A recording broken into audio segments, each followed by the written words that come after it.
Sok szeretettel köszöntök mindenkit az Ahor Alapítvány nevében a mai webináriumon. Ö, Különösen nagy szeretettel köszöntöm a meghívott előadóinkat, a nagyköveteinket, Árpási Ildikót Hódmezővásárhelyről, Pataki Juditot Debrecenből, Szűcs Robit Nyíregyházáról, illetve Ildit még Szolnokról is, tehát hogy pontosítanám Hódmezővásárhely és Szolnok. Hogy nagyon köszönjük, hogy elfogadtátok a meghívásokat, és a meghívásunkat, és a résztvevőknek pedig, hogy itt vagytok és érdeklődtök. A mai webinárium során a Wilson projektet fogjuk nektek bemutatni. Én röviden elmondom a legfőbb tudnivalókat, illetve egy kicsit felkeltem az érdeklődést a projekt iránt, és hogy tudtok ezzel a projekttel dolgozni. Ugye ez az Ahor Alapítvány és a SOA Alapítvány együttműködésében valósul meg itt Magyarországon, és a most meghívott 3 nagykövetünk fogja nektek bemutatni ezt a projektet gyakorlati oldalról, tehát az, hogy ők a projektben szereplő feladatokat, tananyagokat miként dolgozták fel a diákjaikkal, és milyen tapasztalatokat gyűjtöttek pedagógiai munkáik során. Most megosztom a képernyőmet egy pillanatra, amíg ezt a néhány bevezető gondolatot megosztom veletek. Remélem mindent rendben látni fogtok. Látjátok a prezentációt? Jó, köszönöm a visszajelzést. Tehát a Wilson projekt, vagy nevezhetjük oktatási program csomagként is, több részből áll. A fő eleme, az egy könyv, hogy esetleg utána olvastatok már a projektnek, így a webináriumra jelentkezés során, akkor tudjátok, hogy ez a Wilson Lény gyermekei című életrajzi elbeszélésre, ifjúsági könyvre épül.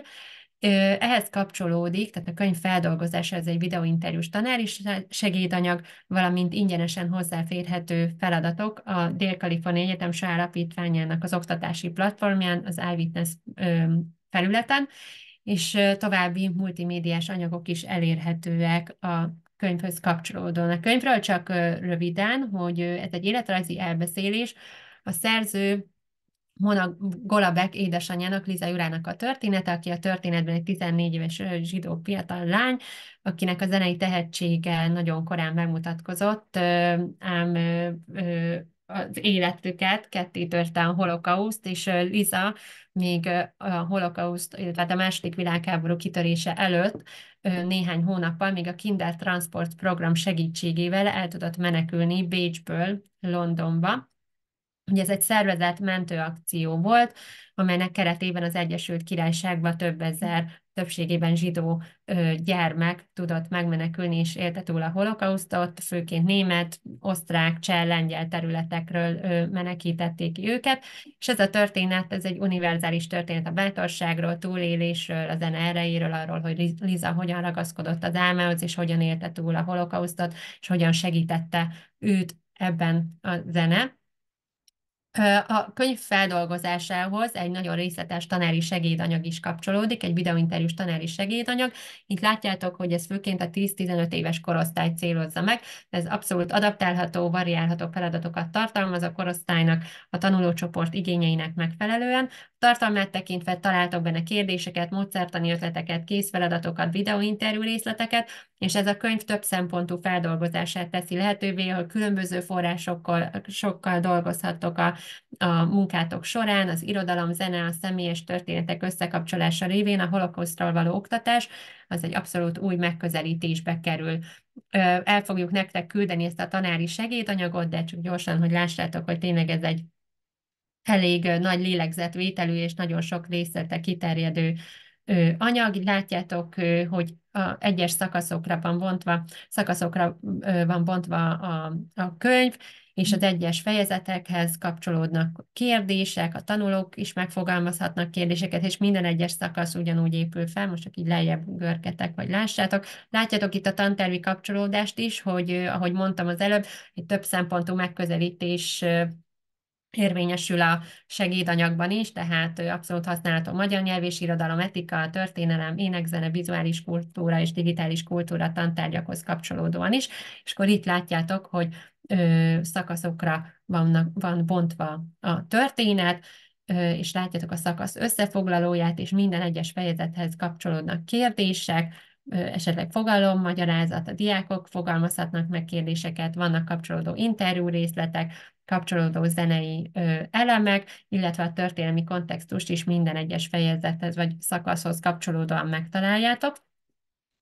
És ezt a segédanyagot a SOA Alapítvány munkatársai fejlesztették, és az a Alapítvány munkatársai adaptálták és fordították le magyar nyelvre, és kapcsolódnak még eyewitness feladatok is a könyvfeldolgozáshoz, a különböző fókusszal, van, ami inkább a történelmi háttért helyezi a középpontba, van, amíg inkább a zeneműveket, de találtok még olyan feladatokat is, amik inkább alsó tagozatos diákokat céloznak meg, ugyanis hogyha a könyv nem feldolgozható ugye alsó tagozatos diákokkal, akkor ajánljuk számukra egy animációs filmet, ami a könyv alapján készült, és az animációs film feldolgozásához is találtok magyar nyelvű tananyagot az Eyewitness felületen, a Zene ereje címmel.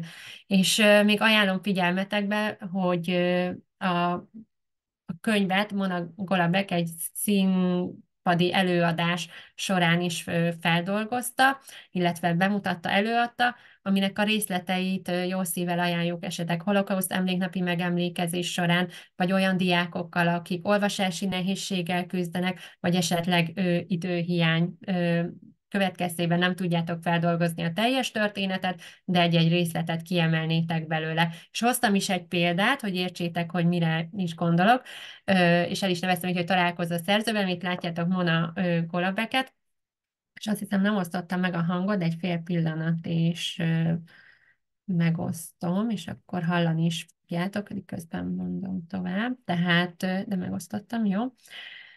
Tehát, hogy itt hoztam nektek egy 2 perces részletet ebből az előadásból, és akkor így látjátok, hogy látni fogjátok, hogy Mona felolvas egy részletet a könyvből, amit azt gondolom, hogy önmagában is nagyon jól tudtok használni, tehát ez egy 2 perces kis részlet, amiből így látjátok, hogy milyen megközelítéssel tudunk dolgozni. Úgyhogy ezt most nézzük meg együtt, és akkor utána átadom a szót a nagyköveteknek.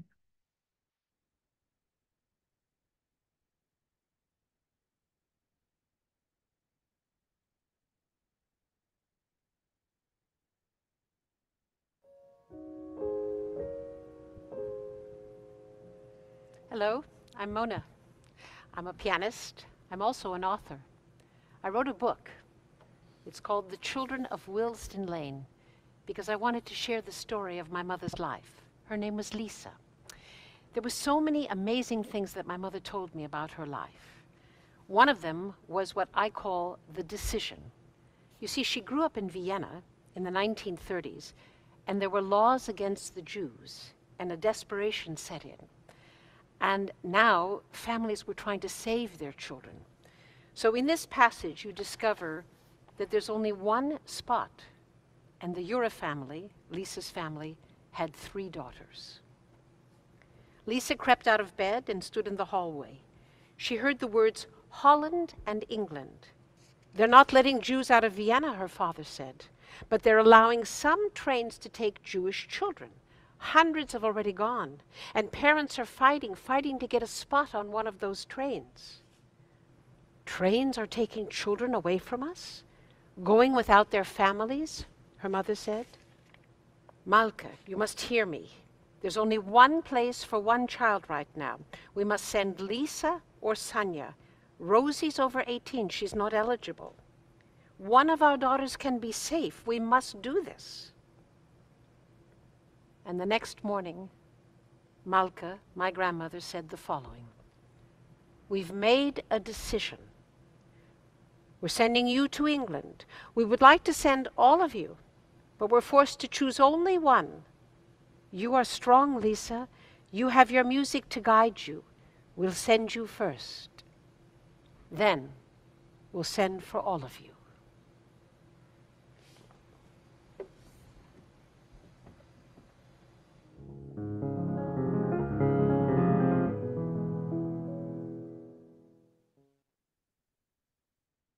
Jó, most egy pici részletet láttatok a teljes előadásból. Akit érdekel a teljes anyag, két részletben megvan nekünk, 40-45 perces, akkor az majd nyugodtan jelezze e-mailben.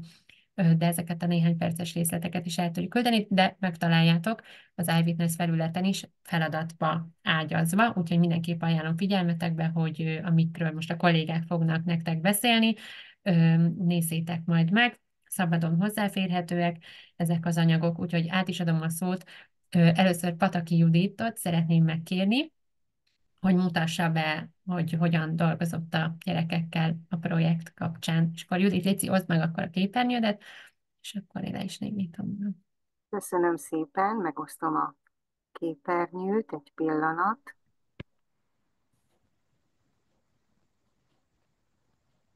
Látható-e mindannyiótok számára a PPT-nek az első diája? Igen. Köszönöm Igen. szépen a visszajelzést. Tehát én Pataki Judit vagyok, Debrecenben vagyok a nagykövete a Zahor Alapítványnak, és a Debreceni Huszár Gimnáziumnak vagyok az angol-magyar szakos tanára, és ezt a PPT-t készítettem, amely a Wilsden projektet és a Wilsden projekthez kapcsolódó tapasztalataimat tartalmazza. Én többször kipróbáltam már ezt általában felső tagozatos diákokkal, gimnáziumban még nem próbáltam ki a Wilsden projektet, de 7-es, 8-os diákokkal nagyon jó tapasztalataim vannak, és ezért pillanat, most megpróbálok, jó, egyelőre léptetni szeretném a diát, úgyhogy még most azon gondolkodom, vagy azzal próbálkozom, de egyelőre ez most nem sikerül nekem. Egy pillanat. Az előbb még ez ment, úgyhogy elnézéseteket kérem, de próbálom valahogy máshogy. Visszalépek egy pillanat. Aha.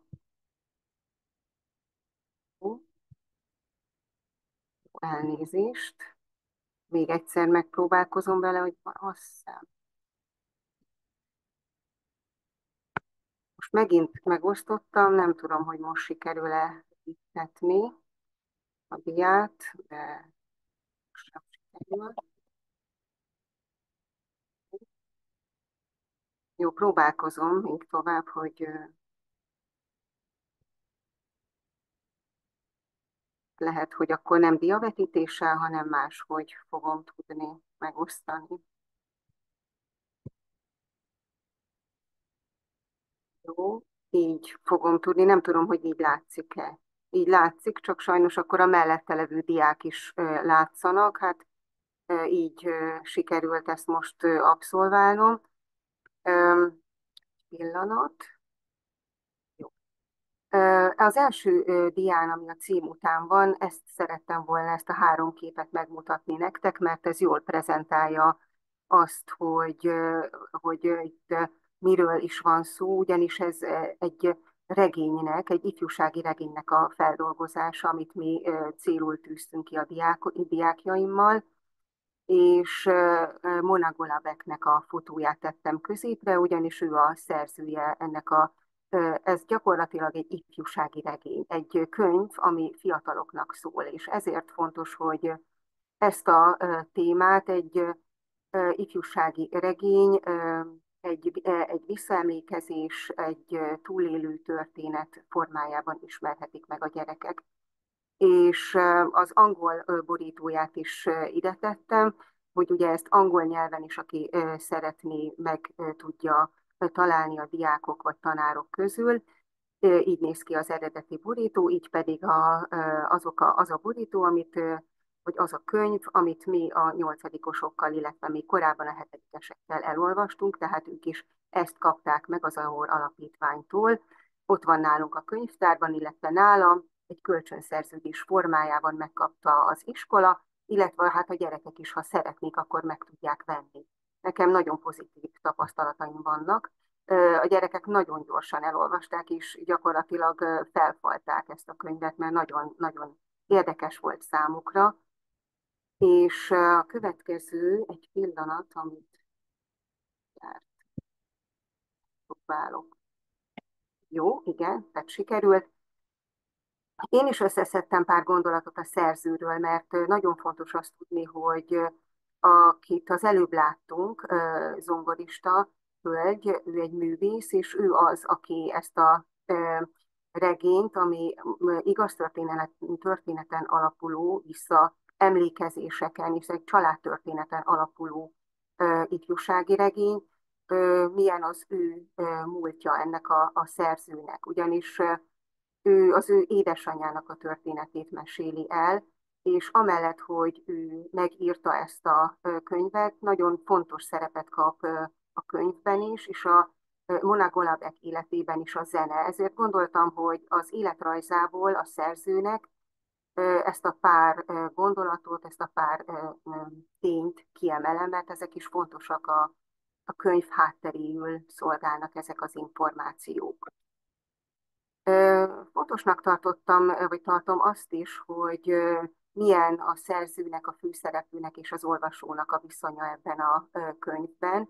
Ugyanis arról van szó, hogy itt a szerző Mona Golabek a saját édesanyjának a történetét írja le. Tehát ez is egy plusz értéket képvisel, ami a gyerekek esetében, tehát a gyerekek, akik olvassák és átélik és végigcsinálják a Wilsden projektet, számukra is ez egy fontos jelentéssel bír, hogy gyakorlatilag az a szerző, aki ezt az egész történetet a papírra veti, aki leírja, az a saját édesanyjának a történetét eleveníti fel, tehát ez egy transzgenerációs tapasztalat és trauma, ezt szerettem volna kiemelni, mert számomra ez egy fontos, jelentős tény, hogy a mai napig vannak azok a túlélők, akik tulajdonképpen a túlélők leszármazottai, és az ő életükben is ez egy nagyon fontos szerepet játszik, hogy ők tehát az ő szüleik, nagyszüleik túlélőként jelennek meg az ő saját történetükben.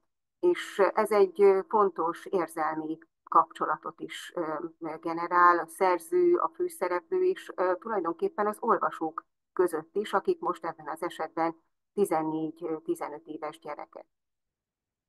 Illetve még az is nagyon érdekes és fontos kapcsolódási pont, amit észrevettem a diákjaimon, hogy a kortársuknak a történetét olvassák, tehát egy velük közel egyidős fiatalnak a viszontagságait, a megpróbáltatásait, a nehézségeit olvassák végig, és ez számukra egy nagyon fontos kapcsolódási pontot jelentett. Illetve még szerettem volna, vagy szeretném azt is megmutatni, ami szintén egy érdekes kontextusba helyezi a Wilsden Lane gyermekei című könyvet, regényt, visszaemlékezést, az pedig a műfaja ennek a könyvnek, vagyis az, hogy az ifjúsági regénynek bizonyos jegyeit tartalmazza és hordozza, és a holokausztról szóló ifjúsági regényeknek a kategóriájába illeszkedik. Egy párat vagy megjelenítettem itt, amiket talán a diákok is ismerhetnek. Én úgy tudom, hogy a Számlád meg a csillagokat ez népszerűbb a gyerekek között, ezt már hallottam, hogy olvasták, illetve Zsolt Ágnesnek, illetve a Kék kabátos lány, ezek azok a történetek, amik talán egy kicsit ismerősebbek lehetnek a diákoknak, és ezek közé, a könyvek közé illeszkedik a Wilsden Lane gyermekei is. És én is rátérnék arra, amit Narcisz mondott itt előttem, hogy ezt elsősorban felső tagozatban, középiskolában olvassák a diákok, illetve ezzel a korosztállyal érdemes a Wilsden Lane gyermekeihez kapcsolódó Zahoros, vagyis az iWitness platformon megjelenő multimédiás tananyagokat is megnézni, illetve kipróbálni, mert leginkább ez a korosztály az, amelyik érdeklődést mutat a téma iránt, illetve a műfaj iránt. És én is kiemeltem, hogy amellett, hogy a gyerekek elolvassák ezt a regényt nagyon szívesen, a tanári segédanyag is nagy segítségünkre van nekünk pedagógusoknak, illetve amit egyszerűen semmi mással nem lehet pótolni, azok pedig a multimédiás feladatok. Ezzel kapcsolatban nagyon-nagyon sok pozitív visszajelzést kaptam a gyerekektől. Én is ide tettem annak a 3 tananyagnak a képét, amelyek az iWitness felületen elérhetőek. Én a diákokkal az elsőt csináltam végig, vagy próbáltuk ki, ugyanis ez volt az, amit, hogy édesanyád sosem felejt el téged, ez a mondat volt az, ami leginkább megragadta őket, és ezt szerették volna mindenképpen, hogy csináljuk végig, nézzük végig. De a zenével kapcsolatos, és inkább a történelmi feldolgozással kapcsolatos tananyagok is rendkívül hasznos feladatokat tartalmaznak, és nagyon fontosnak tartom mindegyiket, mind a 3-at, nagyon kiválónak. Az, amelyet mi próbáltunk ki, tehát az édesanyád sosem felejt el téged, abban nagyon hasznosnak tartom, hogy amellett, hogy történelmi forrásokat is végignéznek a gyerekek, azokat is tanulmányozzák, emellett más műfajú szövegeket, tehát az irodalmi szövegnek a részleteit, szép irodalmi szöveget is értelmeznek, tehát a szövegértési képességük mindenképpen fejlődik, és emellett természetesen más médiumokból, tehát a fotó és a videónak a felhasználásával egy nagyon interaktív és kreatív szövegalkotási képességet is fejlesztő tananyagot találunk. És ez rendkívül jól fejleszti a gyerekek képességét. Nekem ezek voltak a visszajelzések, amelyeket adtak. Nagyon motiváltak voltak, nagyon lelkesek, és az, hogy túlélők történetét tudták meghallgatni, és a túlélők történetére reflektáltak, reagáltak, ez számukra teljesen egyedi volt, és azt mondták nekem, hogy még több ilyen feladatot és tananyagot szeretnének csinálni. Reflektáltam még arra is, hogy itt a remény, a kitartásnak a történetét ismerhették meg. Nagyon fontos, hogy a saját gondolataikat fogalmazták meg, tehát nem egy lexikális tudást mért a tananyag, és az, hogy alkotást is hoztak létre, tehát a szófelhőt, verset írtak, és egymásnak a munkáira is interaktív módon tudtak a felületen keresztül reagálni. Ilyen jellegű feladatot vagy gyakorlatot nem sűrűn tudunk a iskolai oktatásnak a keretein belül csinálni. És kiemelném azt is, hogy az eszközbeli háttér, ami ehhez szükséges az iskolában, az a mi esetünkben tanulói laptopokon történt, tehát a diákoknak mindegyik őknek van tanulói laptopja, ezt az iskola biztosítja nekik, tehát ez nem az övék, ezt a rendszergazdától mi kikérjük, és ezeken a tanulói laptopokon meghatározott időkereten belül tudjuk tanári felügyelet mellett ezeket a feladatokat, a tananyagokat megcsinálgatni. A másik lehetőség pedig, hogy az informatika teremben az ottani gépeken, informatika órán kívül természetesen, amikor a terem szabad, akkor tudtuk ezt a feladatot, vagyis az iWitness tananyagot megcsinálni. Tehát ez több tanórányi úgynevezett hát plusz órát vagy szakköri kereteken belül is ezeket a feladatokat meg tudtuk csinálni egy kisebb tanulói csoporttal. Az én esetemben, ami itt látható, ezt screenshottal vágtam ki az iWitness felületről, és lesatíroztam a neveket. Tehát ebben az esetben ez 6 név, nem volt annyira sok, tehát nem egy osztályi gyerekkel próbáltam ki, hanem egy kisebb tanulói csoporttal.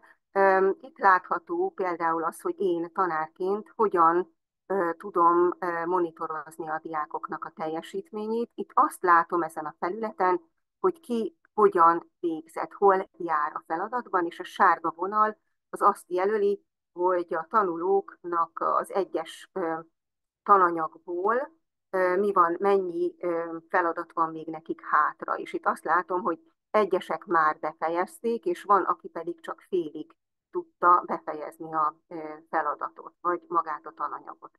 Ezt azért mutatom, hogy a felületen így néz ki az, ahogy a tanár látja az adott diákoknak vagy diáknak a teljesítményét.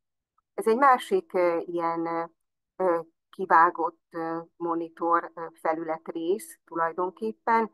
Itt egyetlen egy diáknak mentem be a felületére, és itt azt látom, hogy mindent megcsinált, az összes részét a tananyagnak is, azon belül is rá tudok menni én tanárként, és meg tudom nézni az adott diáknak a válaszát. Ez nekem nagyon-nagyon fontos visszajelzés volt, hogy ki hogyan gondolkodott, és kinek milyen reflexiói voltak az adott szövegrészre, forrásrészre, fotóra, videóra. Ezek voltak a legérdekesebb és értékesebb részei, amikor ezeket én újra el tudtam olvasni. Itt ez elég sok szöveg van ezen a dián, de tulajdonképpen én csak ki szeretnék emelni belőle egy-egy mondatot. Ezeket gyerekek írták, az ő hát válaszait, vagy válaszaikat emeltem ide, néhányat, nem olyan sokat, hiszen ez nagyon-nagyon sok lett volna. Az egyik diákomnak a válaszából szeretnék felolvasni pár gondolatot, mondatot. Azt mondja az egyikük, hogy én igazság szerint még mielőtt olvastam volna a könyvet, nem hallottam a kindertransportról, így a könyv sok információt adott át erről, itt kiegészítésekkel együtt olvastam róla, aztán hosszan taglalja még az érzéseit, a gondolatait a témával kapcsolatban.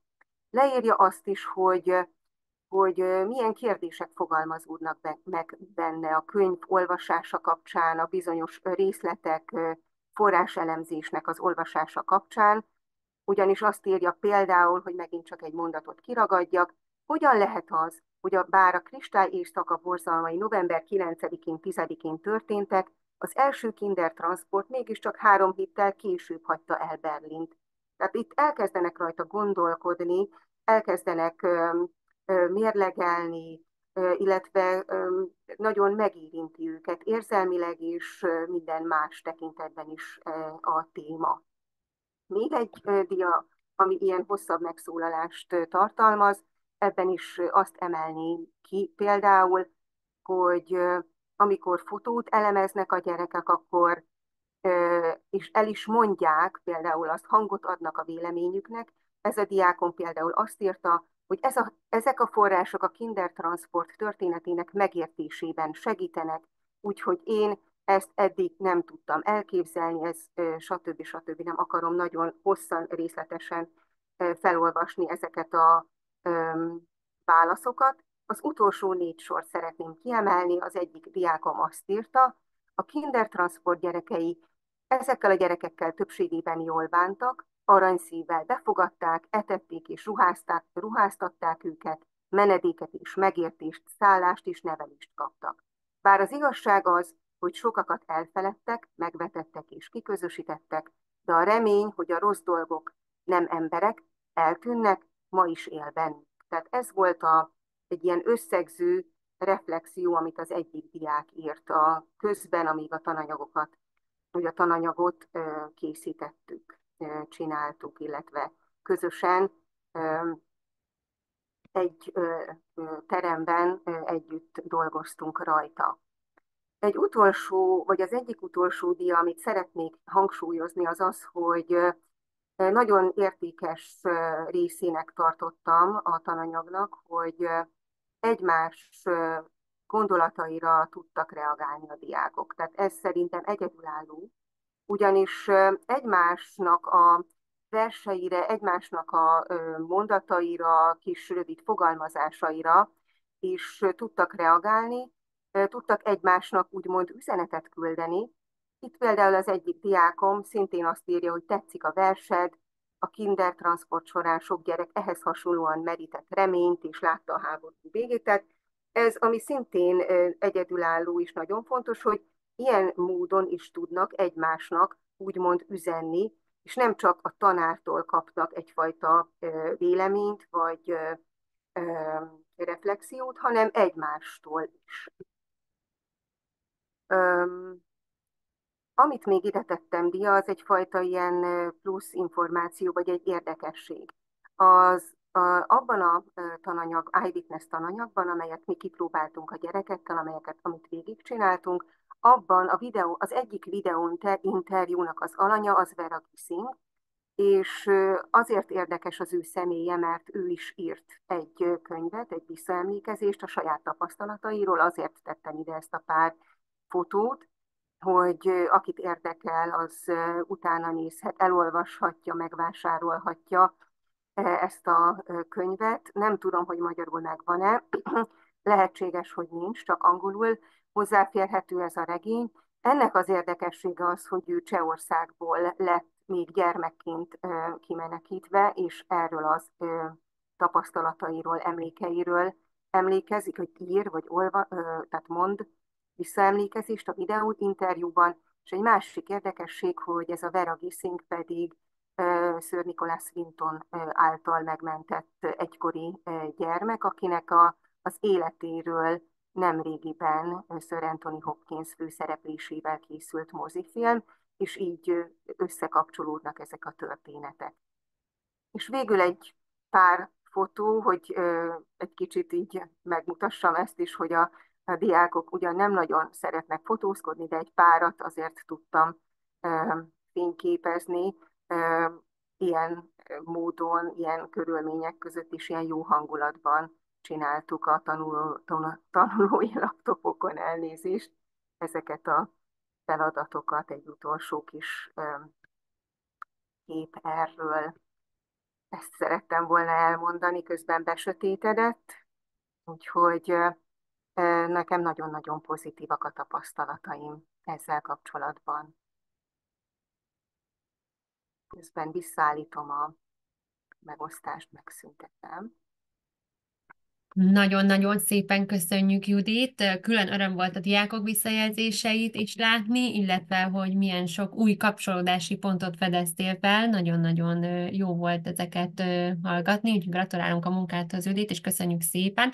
És még egy fontos információt is elmondtál, amit viszont elfelejtettem, és szeretném megismételni, amit Judit mondott, hogy akit érdekel a projekt vagy a könyv, van lehetőség kikölcsönözni tőlünk, az Ahor Alapítványtól, annyi példányszámban, amennyiben szükséges, tehát ha egy egész osztálynyi példányszámban, akkor bátran kérjetek annyit, de aki szeretné megvásárolni, arra is van lehetőség, pedig kedvezményes, nagyon kedvezményes áron meg lehet nálunk venni, hogyha valaki mégis úgy döntene, hogy inkább megvenni, akkor erre is van lehetőség, és nyilván aki a projekt vagy a könyv feldolgozásában részt vesz, mert mint így dolgozik a gyerekekkel, a tanári példányt ezt természetesen ingyenesen biztosítjuk. Úgyhogy ez fontos volt, és köszi, Judit, hogy elmondtad.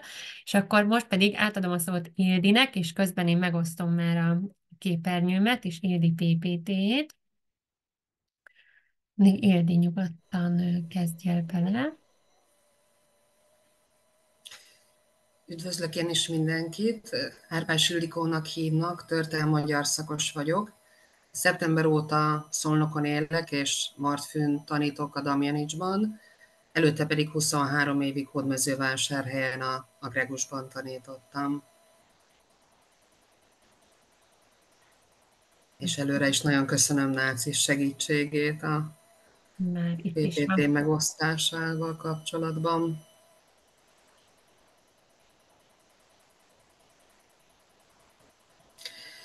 Hát először arról szeretnék beszélni nektek, hogy mikor és hol hallottam először a projektről.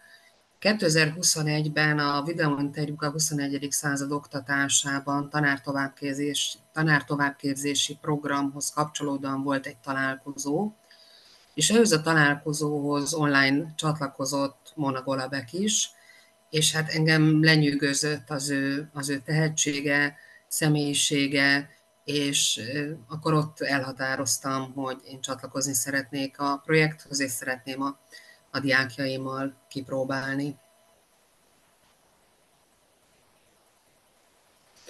Hogy mi motivált? Elolvastam a könyvet, megnéztem a segédanyagot, megnéztem a feladatokat, és akkor elgondolkodtam, hogy hogyan is lehetne ezt ütemezni, hogyan tudnám beilleszteni a munkába. A zenével a kapcsolatom az nagyon-nagyon fontos, mert Magam is gondolkodtam olyan tananyag fejlesztésében, ahol vagy a zene, vagy más művészetek megjelennek. Sok olyan videóinterjút néztem holokauszt túlélőkkel, amelyben arról esik szó, hogy a művészetek hogyan segítettek a túlélésben, és azt is fontosnak tartom elmondani, hogy én 10 évig vezettem az iskolai zenekart, és nagyon sokszor tapasztaltam, hogy a zenének lélekformáló és közösségformáló ereje van, tehát ez is szerepet játszott abban, hogy ez a projekt felkeltette az érdeklődésemet. Kikkel próbáltam ki először? Egy kis létszámú osztállyal dolgoztunk, egy 6 fős osztály, 7-en voltak, de egy tanuló tartósan beteg volt, így 6 fővel tudtuk elkezdeni a munkát. Ők 13. évfolyamra jártak, mégpedig úgy 13. évfolyam, hogy nekik már volt előtte 3 éves képzésük, és akkor 2 év alatt érettségiztek, ezért igen nagy óraszámban, heti 6 órában tanítottam őket. 2 év alatt érettségiző, végzős év, és 4-en a 6 közül tanulási nehezítettek voltak. Ráadásul ugye ez még a Covid időszaka, vagy ami nagyon érintett a Covid által ez az időszak, 2-szer voltak karanténban. Ez azért lehet fontos, mert ugye itt nagyon kellett azon gondolkodni, hogy fogjuk tudni földolgozni, hiszen nincsenek ott, sokszor komoly gondot okozott nekik mondjuk egy szövegnek az értelmezése, tehát ezt is figyelembe kellett venni a tananyag feldolgozása kapcsán. Hogyan zajlott a munka? Novemberben kezdtünk bele, és januárban fejeztük be, tehát ez egy több hónapot érintő időszak volt. A történelmórákon dolgoztunk úgy, hogy mindig kapcsolódtunk a tananyaghoz.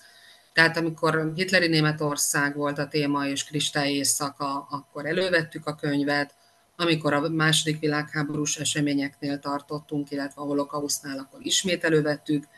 Én olvastam nekik, tehát mivel ezek a gyerekek, ahogy mondtam, komoly tanulási nehezítettséggel küzdöttek, ezért nem ők olvasták a könyvet, hanem én olvastam föl a legmeghatározóbb részeket, és meghallgattuk a zeneműveket. Ez nagyon-nagyon fontos volt, rendkívül érdekelte őket. Sokan elmondták közülük, hogy előtte komoly zenét egyáltalán nem hallgattak, és nagyon jó volt látni, hogy érdekli őket. Beszélgettünk sokat, és az Eyewitness feladatok közül is mindegyikbe belenéztünk egy picit, de ahogy Juditék is, mi is elsősorban az Édesanyád sosem felejt el téged anyaggal foglalkoztunk.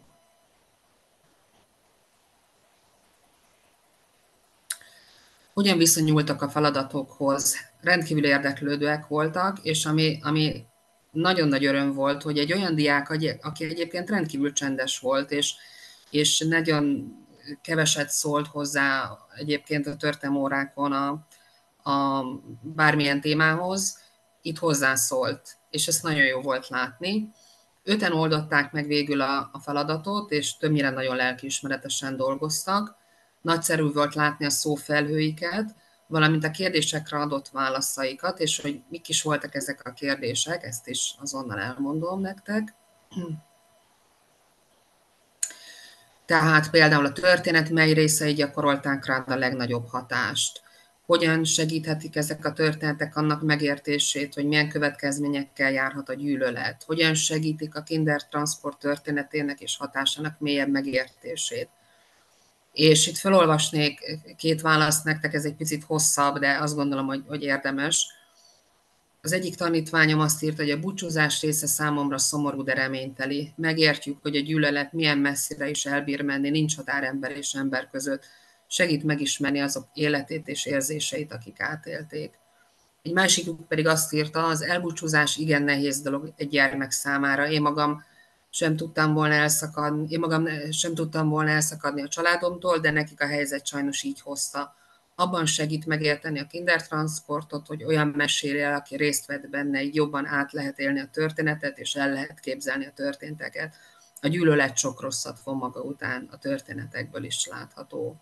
És amit itt mindenképp kiemelnék, hogy mind a ketten a gyűlöletet fölismerték, és annak a veszélyeit, és ezzel nagyon sokat gondolkodtak.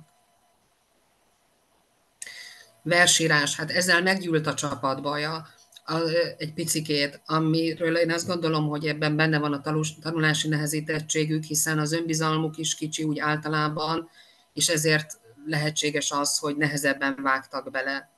Itt egy 4-5 soros verset kellett volna írni, amiben arról fejthették volna ki a gondolataikat, hogy milyen hatással lehetett a kindertransport a túlélők és a családjaik életére, illetve ezek a versek emléket állíthatnak annak, hogy a családok milyen áldozatokat hoztak a gyermekek túléléséért. Verset nem írtak, de ezt mindjárt látni fogjátok a következő dián, hogy egyikük azért egy Aranyosi Ervin versből egy részletet leírt, és itt, amit mindenképp kiemelnék, a szeretet. Tehát, hogy azt ők nagyon jól érzékelték, hogy a gyűlölet ellentéteként ott van a szeretet. Összegzésként nagyon izgalmas volt a projektben való részvétel, és én azt gondolom, hogy ezt a gyerekek nevében is mondhatom. Személyesebbnek érezték a történelmi ismereteket az elbeszélt történelem által. Ahogy az előbb is mondtam, szívesen hallgatták a komoly zenei alkotásokat. Kérdezték, hogy fogunk-e még hasonlót csinálni, mert ezt nagyon érdekesnek találták. Én úgy láttam, hogy fejlődött az empátiás készségük, a kritikai gondolkodásuk, a szövegértésük és a szövegalkotásuk, és azóta is minden tanében használom a projektet és a tananyagot, és itt már az új munkahelyemen Martfűn is egy 9-es osztályjal fogunk dolgozni néhány héten belül ezzel a tananyaggal. Köszönöm szépen a figyelmeteket! Nagyon köszönjük, Ildi. Különösen örülünk a te beszámolódnak is, mert hogy te pedig egy másik szempontot hoztál be, ugye, hogy a tanulásban akadályozott gyerekekkel hogyan lehet dolgozni a történet kapcsán, és nagyon jó, hogy említetted ezt, hogy részleteket dolgoztatok föl, te olvastál fel bizonyos részleteket a történetből, vagy hogy a zenei elemeket hangsúlyoztad, vagy azokra került nagyobb hangsúly, úgyhogy ez nagyon szuper és jó példa arra, hogy hogyan lehet a célcsoport számára adaptálni, variálni a feladatokat, és az is jó, hogy említetted, hogy már nem ez volt az első tanév, mint a tavalyi, amikor használtad ezeket a feladatokat, úgyhogy örülünk neki, hogyha ez beépül a pedagógiai munkába, amire kiváló példa a harmadik előadónk, Szűcs Róbert, aki szintén nagyon erősen integrálja a munkájába ezt a projektet. Úgyhogy Robi, tiéd a terep, és köszi, hogy megosztod a képernyőt. Sziasztok, üdvözlök mindenkit, nem tudom, látszik? Szuper. Igen. Na, nekem se sikerült a nagy képernyőre kitenni, úgyhogy így fogjuk nézni. Annyi, hogy ezt az oldalsó sávot eltüntetem. Pillanat. Oké. Jó, én ugye Nyíregyházáról vagyok, és a Nyíregyházi Zrina Gimnázium és kollégiumban dolgozom, a kollégiumvezetőként, és hát gyakorlatilag én a projektet azt tényleg így igyekszem beépíteni.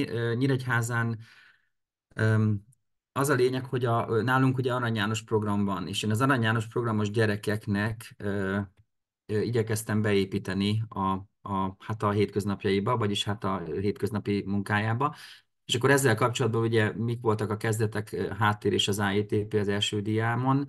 Nyilván volt egy Zahor képzés ezzel kapcsolatban, vagy tájékoztató, már nem nagyon emlékszem az elejére, hogy én nem voltam ott sajnos ezen a Mona Golabekes, amikor becsatlakozott ő is ezen az alumni programon. Ezt nagyon bánom már így utólag, mert szívesen hallgattam volna én is, de hát ilyen az élet. És akkor utána webináriumot, vagy webináriumos tájékoztatót tartottak Náci Székerről talán. Na és lényeg az, hogy nekem már akkor megtetszett, ugye nyilván szeretek tananyagokat kipróbálni a diákjaimmal, akkor nekem azt hiszem 10-es volt pont a csoportom, még vezetőként volt egy 2 évem ezzel az osztályjal, és akkor nekem amúgy is működik itt a kollégium egy holokauszttal kapcsolatos szakkör, a holokausztnak a történetét, az antiszemitizmust vesszük át, és akkor nekem ez nagyon jól jött, hogy akkor egy ilyen más aspektusból egy picit ugye irodalom szemszögéből megnézni. Ráadásul én is ugye, mikor lehetett, akkor ugye kértem tőletek könyvet, kértem az Ahortól könyvet, és akkor elolvastam, nekem is nagyon tetszett, és úgy gondoltam, hogy ezt be lehet építeni a kollégiumi munkába. Na most, ami miatt az én területem érdekes, és ezt én mindig elmondom, hogy a kollégium ez egy sajátos helyszín, ugye más, mint egy órai munka. Én azt szoktam mindig mondani, hogy nagyon hálás vagyok a sorsnak, hogy kollégiumba kerültem. Az elején nem így gondoltam még, de most már tudom, hogy ez egy nagyon jó helyszín ilyen dolgokra. Ugyanis itt van idő. Tehát most is még bennülök az irodámban, itt mindjárt indulnak a gyerekek, lehet hallotok majd zajokat, tehát zajlik az élet, indulnak az esti programok, és ilyenkor este például 7-től 8-ig tartom mindig ezt a foglalkozást, vagy a holokauszt szakkört, tehát este, amikor a gyerekek már tanultak, és akkor ilyen esti, kicsit ilyen családiasabb a hangulat, akkor szépen összegyűlünk, és akkor lehet ilyen témákat beszélgetni, és nagyon nyitottak. És ugye pont emiatt, hogy kollégium, van idő rá, nem köt a 45 perc, nagyon fontos, nem kell rohanni, majd mindjárt meglátjátok, hogy egy csomó téma felmerült. Nagyon el is tértünk az elején, tehát én például most tavaly, amikor egy rendes osztállyal végigvittem ezt az egész Wilson Lane projektet, náluk nagyon el is csúsztunk, tehát sokkal később fejeztük be, mint hogy akartam, de azért, mert rengeteg kérdésük volt, és tehát volt idő arra, hogy akkor igen, most akkor beszélünk majd bizonyos dolgokról.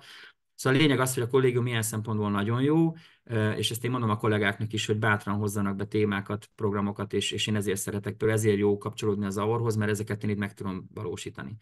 A másik fontos dolog, amiben sajátosak vagyunk, hogy én ezt direkt az Arany János Tehetséggondozó programban tanuló gyerekeknek építettem be végül is az IETP programjába.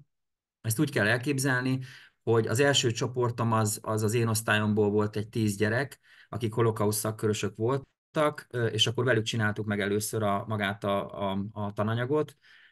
Végigmentünk, próbálgattam én is, hogy mi az, ami tetszik, mi az, ami nem. Nálunk például a versás az teljesen kimaradt, tehát az látszott, nem voltak nyitottak, viszont a levélírás azt tetszett nekik, akkor ilyen kis üzeneteket írtunk mindig az órák végén egymásnak, tehát volt egy kicsit ilyen önismereti jellegű történet is benne. Na most az IETP-s gyerekekről tudni kell azt, hogy ugye itt mindenki kollégista, tehát itt vannak bent, ezáltal sokkal családiasabbak a csoportok, az osztályok, sokkal jobban összetartanak, ugye éjjel-nappal együtt vannak, úgymond, ráadásul rengeteg közös élményük van, és ami még érdekes bennük, ugye, hogy az IETP-s diákok általában hátrányos helyzetűebbek, tehát, hogy mondjam, egyszerűbb körülmények közül jönnek, vidékiek, leszakadó településekről, és náluk sokkal jobban átüt a lényeg, hogy így mondjam. Tehát, hogy sokkal jobban megértik, átélik, sokkal jobban elfogadják, vagy megértik inkább azt a történetet, ami például a főszereplőnek a sztoria. És ezt én látom a gyerekeken, amikor a holokauszt szakkört tartjuk, hogy teljesen más, hogy állnak bizonyos dolgokhoz, kíváncsiak, érdeklődőek, szívják magukba az ismereteket. Tehát ilyen szempontból ez egy sajátságos történet, és akkor én megcsináltam azzal a 10 gyerekkel először a programot, és akkor tavaly volt az első év, hogy én ezt beépítettem az IETP programba. Ez azt jelenti, hogy amikor ide bejönnek a nulladikosok, ugye nulladikban még nekik nincsen sok óra, tehát felzárkóztató év van, úgymond ilyen gazdagító éven vannak, emelt szinten tanulják a nyelvet, a matekot és a magyart, tehát inkább igazán ez a 3 tantárgy van nekik. Van időnk arra, hogy mondjuk elolvassunk egy könyvet, és akkor ez az első kötelező olvasmányuk, bejönnek ide a koliba, és akkor pont most mondom az aktuális dolgot, ugye múlt héten volt az első megbeszélésünk a nulladikosokkal, kiosztottam nekik a könyvet, elmondtam röviden, hogy miről szól a projekt, mondtam nekik, hogy ebbe az évben velem fognak ebben dolgozni, és mivel a kollégistáknak amúgy is a törvény szerint vagy rendelet szerint választani kell egy szabadon választható foglalkozást, nekik ez a szabadon választható foglalkozás, kvázi ezzel ugye kipipálják ezt a szabadon választható foglalkozásukat. Na, úgyhogy gyakorlatilag egyrészt ugye van az IETP, van a kollégium, és nekem pedig ez beépült a mesterprogramomba, nyilván beírtam ezt, hogy akkor a mesterprogramom része lenne ez a Wilson Lane projekt, amit felmenő rendszerben minden IETP-s diákkal meg szeretnék csinálni, amíg ez tart. Ugye a holokauszt szakkörről beszéltem, és ugye ez volt az első kötelező olvasmányélmény, ez volt, ami még ugye érdekessége a történetnek. A következő dián ugye maga a projekt feldolgozása lenne. Az első körben náci széktől kölcsönöztem könyveket, de aztán rájöttem, hogy hát ez így nem fog működni, tehát én azt szeretném, hogy nekünk legyen itt. Van egy könyvtárunk itt a kollégiumban, egy nagyon szuper kis könyvtár, már lassan 6000 kötetnél tartunk, úgyhogy mivel közel voltam a tűzhöz, őszintén gyakorlatilag meg tudtam oldani, hogy beszerezze az iskola, úgyhogy megvettünk 35 darab könyvet, közvetlenül a kiadótól, még kedvezményt is adtak, és akkor ez a 35 könyv ez általában elég egy osztályra, mert ugye ilyen 30 körül vannak az Arany János programos osztályok, tehát így van rátartás. Ez a 35 könyv ez benn van a könyvtárba, és akkor amikor kezdjük a projektet, akkor kiadjuk, és amikor elolvasták, és akkor megírják az olvasónaplót belőle, mert én kérek olvasónaplót, hogy írjunk, utána a könyvek visszakerülnek a könyvtárba, és akkor így biztosítva van, hogy meg lesz még jövőre is. Igen, miután beszereztük a könyveket, én nekiálltam a tematikát, az oktatási segédanyagot átnéztem, mert én úgy gondolom, hogy tök jó az anyag egyébként, meg nagyon sok minden van, de azt láttam már gyakorlatban, hogy vannak olyan dolgok, például az idővonalat, azt nem nagyon szeretik, inkább ehelyett csináltam egy ilyen PPT-s anyagot, amit most nem tudok megmutatni, de higgyétek el, van egy ilyen PPT-s előkészítő anyag, ugyanis azt vettem észre, hogy nagyon, tehát ugye kevés az ismeretük az előkészítéstől, tehát kevés az ismeretük hogy mondjam, az előzményekről. Éppen ezért az első hónapban, amíg a könyvet olvassák, megjegyzem zárójelbe, hogy múlt héten osztottam ki a könyvet, de már a csoportvezető szólt, hogy már a félosztály elolvasta, azt mondták, tehát nagyon hamar elolvassák a könyvet, de ugye kértem tőlük, hogy olvassák el a könyvet, és akkor utána, amíg az első hónapban mi megalapozzuk úgymond a háttérsztorit, addig szépen megírják az olvasónaplót belőle. Az olvasónapló úgy néz ki, nyitnak egy füzetet, és akkor elolvasnak egy fejezetet, és leírják a fejezetnek a tartalmát. Plusz azt kérem mindig tőlük, hogy írjanak oda saját gondolatot, érzést, véleményt, tehát legyen mindig valami személyes az olvasónaplónak a fejezet végén. Mit tudom én ilyeneket, hogy ebbe a fejezetbe szomorú voltam, mert meghalt a Günther, vagy ilyenek. Tehát, hogy ilyen személyessé tegyük az olvasónaplót, és utána már ezzel az olvasónaplóval dolgozunk. Na és akkor, amíg ezt ők csinálják, erre azért kell egy hónap, egy szűk hónap, addig a heti 1 órában tartom nekik ezt a foglalkozást, addig előkészítjük a történetet úgy, hogy szedtem össze archívfilmeket a YouTube-ról, nagyon sok anyag van egyébként fent Ausztriáról, ugye magát Ausztriát nézzük meg, hogy néz ki a háború előtt, hogy néz ki a háború alatt és a háború után. Vannak rengeteg videó van Hitler bevonulásáról, a Kristály éjszakáról, Hitler beszéde Bécsben, és ezeket nézzük meg korabeli hát ilyen tudósítások, filmhíradók segítségével. Ezt nagyon szeretik nézni, egyrészt, mert ugye kvázi történelmi dokumentumok. Én ugye, mivel turiszakos vagyok, én ugye próbálom a történelem oldaláról inkább, tehát nálam a magyar az kevésbé jön elő, és ezzel párhuzamosan átbeszéljük a fogalomtárat, mert hogy közben ugye előjönnek kérdések, ez a kis csoportnál kiderült, úgyhogy a fogalomtárat átbeszéljük, szépen minden fogalmat megnézzünk, mit jelent, megnézzük a térképeket, alapból is ilyen térképmániás vagyok, tehát én szerintem nem lehet a történelmet térkép nélkül tanulni, úgyhogy a térképeket megnézzük, ki merre van, elhelyezzük őket térben, időben, a helyzetet, párhuzamosan mi történik a világban, tehát egy kicsit itt tényleg ilyen történelmi ismeretek is vannak, és akkor utána, amikor megírják az olvasónaplót, akkor ugye, amit kértem, ez a pozitív visszajelzés a könyvre, ez bele kell, hogy kerüljön. És akkor ezután jön maga a feldolgozás, ugye megnézzük a videóinterjúkat, haladunk egyébként a tananyaggal, dolgozzuk fel az egyes fejezeteket, és ahogy jönnek ugye a feladatok, akkor azt megoldjuk. Én is édesanyát sosem felejt el, azt szeretik a legjobban ezt a feladatot, úgyhogy ezt szoktuk. Most a kicsikkel, vagyis a tavalyi csoportommal évvégén megnéztük a Minden zenemű egy történet című feladatot, de azt így kiadtam nekik ilyen szorgalomba, úgyhogy hát ugye a 2/3 megcsinálta, mert nagyon sokan zongoráztak, vagy szeretik a zenét, és akkor éppen ezért kíváncsiak voltak rá. És mi mindig hallgatjuk a zenéket, ezt nagyon szeretik, hogy ugye megvannak a darabok, és akkor ilyenkor lenyomjuk a villanyt, lekapcsolok mindent, és akkor csak bekapcsoljuk a zenét, és akkor mindenki lefekszik a padra, ugye este van, fáradtak, és akkor meghallgatjuk a zenét, és akkor utána felnyomom a villanyt, akkor mindenki ugye megvakul, és akkor hirtelen mondani kell érzéseket. Tehát, hogy mit érzel, hogy érzed, milyen a hangulata a zenének. Elképzelted Lizát, ahogy zongorázik a nappaliban? Elképzelted, hogy becsapódik a bomba? Tehát, hogy milyen érzések jönnek elő, úgyhogy próbálom így közel hozni hozzájuk, és akkor nyilván az eyewitness feladatok. És akkor a kérdőeket nyilván, ahogy náciszék kérték, ugye a pre meg a poszt kérdőeket kitöltjük. És akkor maga a könyvfeldolgozása végül is ugyanez, és akkor ezzel kapcsolatban, vagy ennek a kifejtése, ezzel kapcsolatban megemlítenék egyet, ugye tavaly októberben volt az izraeli támadás, és ezzel nekünk elment egy csomó idő. Mert hogy ugye beszélgettünk a Tehát előjött nyilván az alapozásnál, hogy a zsidó ellentét, a zsidó-arab ellentét, na és akkor már azt hiszem az első vagy másik korán, október közepén már előjött, hogy akkor Robi bácsi az izraeli háború, most akkor mi van, meg ez miért van, nagyon érdekelte őket. Úgyhogy kellett csinálnom egy külön diasort, amit addig megtudtunk, elővettem ilyen szakértőket, Kaiser Ferenc, Rácz András szakértőknek a beszédeit, meg PPT-t, és akkor megpróbáltam nekik vázolni, hogy miért történt ez a Hamas támadás. Erről beszélgettünk nagyon sokat. Tehát elkezdtük az anyagot, de mindig oda jutottunk ki, hogy most mi van Izraelben, magyarázzam már el, mert hallották, hogy ilyen rakéták, olyan rakéták, és akkor kvázi próbáltam nekik megvilágítani, hogy miért van ez, vagy mi történik, vagy mi várható. Nagyon érdekelte őket a menekült bevándorló kérdése. Ugye én csinálok egy mérést a mesterprogramomban, ilyen társadalmi távolság szinteket mérünk minden évben a Koliban, hogy ilyen Bogardus-féle kérdőív, ezt a pszichológiából loptam, milyen társadalmi csoport áll a legmesszebb tőlünk, melyik legközelebb, ezzel kapcsolatban van egy ilyen mérés, és ugye itt előjön a menekült bevándorló kérdése, ezt kitárgyaltuk egy órán, hogy mi a különbség a menekült meg a bevándorló között, és amit még nagyon szerettek, az a levélírása egy személynek, általában családtagnak írtak, vagy barátnak, barátnőnek, és amit még kértem tőlük, hogy írjanak már üzenetet egy névtelenül, volt kirakva kis papír, ilyen posztit, hogy hogyan próbálják megoldani a kríziseket. Mert ugye nyilván az egész könyv arról szól, hogy elkerül a Lisa egyedül ugye Angliában, ott van nyelvtudás nélkül, minden nélkül, és ugye belekerül egy helyzetbe, ezt hogyan tudja megoldani, úgyhogy végül is ezt nagyon tudták magukévá tenni, és azért azt tudni kell, hogy az Arany János programot tanuló gyerekeknél az önismereti foglalkozásokon is általában önbizalmat erősítünk. Nagyon nincsen önbizalmuk, ugye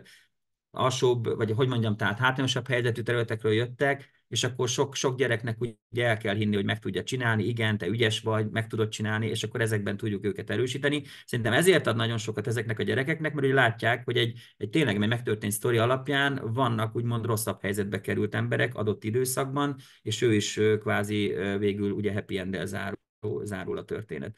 És akkor egy zárófogalmazást kérek tőlük a végén, ez ugye a zene erejéről szól, és ugye mi megnézzük a Mona Golabek videót, ha bár most ugye eltűnt a YouTube-ról, legalábbis nem találtam, úgyhogy majd fogom kérni Náci Széket, hogy azt, amit mondtál, a 2 részletest, azt fogom kérni én is, mert akkor, amikor ez felkerült, akkor pont a csoporttal még fent volt, amikor meg tudtuk nézni, az iWitness osztotta meg, és akkor ezzel zártuk az egészet. És akkor az utolsó ilyen szakmai díj, aztán van egy pár kép, tehát befejeztem. Egyrészt mi a pedagógiai hozadéka szerintem? Egyrészt olvasmányélmény. Még egyszer mondom, nem gondoltam, hogy ennyire feldobálják a könyvet, a fiúk is. Tehát a fiúk is nagyon aktívak voltak, sőt volt egy-két srác, aki nagyon-nagyon aktív volt, tehát látszott, hogy elolvasták, látszott, hogy magukévá tették, tehát egy olvasmányélményt ad nekik.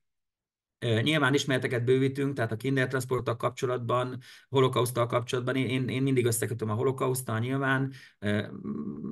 Nem titkolt szándékom az, hogy ezekből a gyerekekből egy párat megfogjak a szakkörnek is, tehát hogy következő évben induljanak a szakkörömön, vagy jelentkezzenek. Érzékenyítés, tolerancia, empátia, fejlesztés szerintem nagyon fontos, és akkor itt, amit mondtam, hogy a kitartásra, a nehézségek leküzdésére való erősítés. Tehát ezeknél a gyerekeknél tényleg mindegyik más sors, vannak nagyon szomorú sorsú gyerekek itt a kollégiumban, családi tragédiák, nevelésbe vett, stb.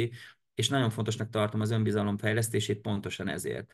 És akkor ami miatt az egész tananyag jó, így általánosságban, a kortárs történet, ugye, hogy hiteles, tehát egyrészt ott vannak a videóinterjúk, ezáltal hiteles az egész, a visszaemlékezések erősítenek, ugye találkoznak a szereplőkkel a kis videókban, már idősebbként visszaemlékeznek rá, hogyan zongorázott a kislány, stb.